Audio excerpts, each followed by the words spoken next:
Hello, my name is Richard Dietrich. I was in Berlin, West Berlin, from October of 1966 until April of 1968. I want to tell you about a leave period that I took with a fellow member of my company in Berlin, which was the 4th Battalion, 18th U.S. Infantry. I was a straight-leg infantry individual. I was searching around for someone in my company to go on leave with. I didn't want to. It's not nearly as much fun going by yourself. And I had decided that I really wanted to see if I could go to Moscow because we were so close. And everyone I kept asking said, no way. I finally found one of the individuals who was a cook in our company. His name was Jim Morgan, and he was from Pittsburgh. At the time I was drafted, I was living in Philadelphia, Pennsylvania, with my mother and my grandmother. My father had passed away from cancer when I was 13 years old. So I told Bill what he had to do. He had to get his birth certificate. And since we were both from Pennsylvania, I knew it was from Harrisburg.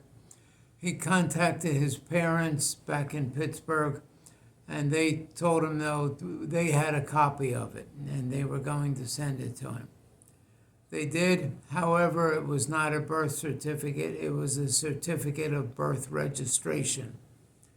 So he then had to write to the Vital Statistics Department in Harrisburg, the capital. And when he finally got the birth certificate, he had to have the birth certificate because we had to travel on a passport, not just our military ID.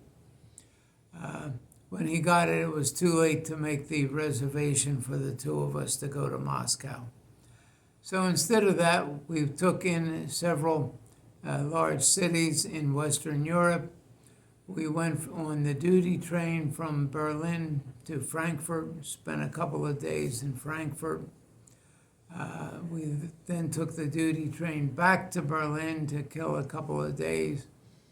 And then we went back through Frankfurt, and we went to the airport, and we took 4 flights for the rest of our leave. The first one was to London, England. We spent 3 days in London. From there, we went to Amsterdam, Netherlands, another 2 or 3 days there. And finally, the last destination was Paris.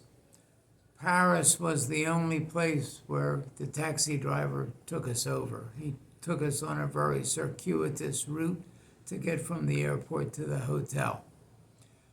But when we left there and we flew back to Frankfurt, we knew the right way to go.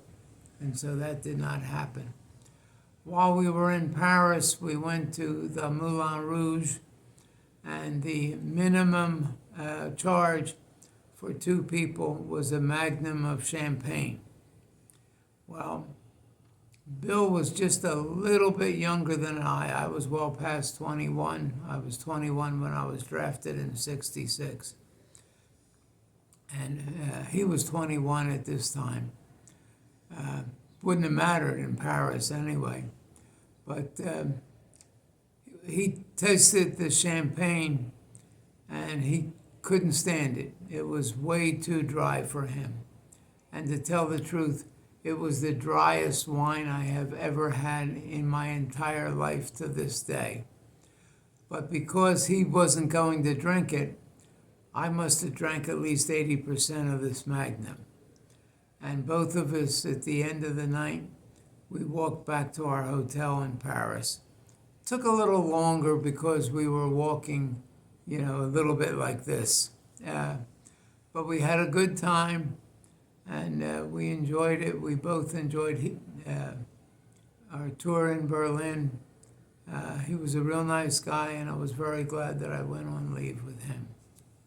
That's good. Thank you for sharing, Mitch. Okay. You're a member of Berlin U.S. Military Veterans Association. Why do you think someone who's been stationed in Berlin, Germany, should join this organization?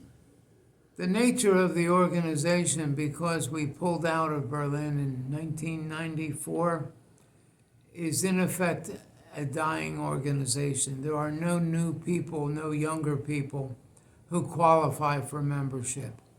And it's the kind of service that will, as years go on, pretty much be forgotten by the masses of people, because it was a very limited and I think a very unique and a very high quality listing of personnel that were in Berlin.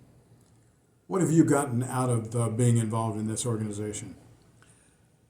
What I've gotten is I've gotten a lot of good comrades who are members of the organization who served not only in my battalion, but also in other organizations within the Berlin Brigade. And I'm very happy to have met all of them. Do you think our time as military members in the city of Berlin made a difference? Oh, absolutely. How so? Well, the Berlin airlift, in my opinion, is the largest and most significant humanitarian effort ever undertaken by mankind. My father's youngest brother was a pilot in the Air Force, and he flew in the Berlin airlift. And I am constantly looking at all the information about that and other service within Berlin. And I know there was a time period when at the Tempelhof Airport in Berlin, that the planes were landing and taking off every 30 seconds. And think about doing that even today with the far more sophisticated systems of, air traffic control. It's amazing that as few people were injured or killed during the airlift that there really was. If it had been a greater number, I wouldn't have been surprised. Rich, that was a good interview.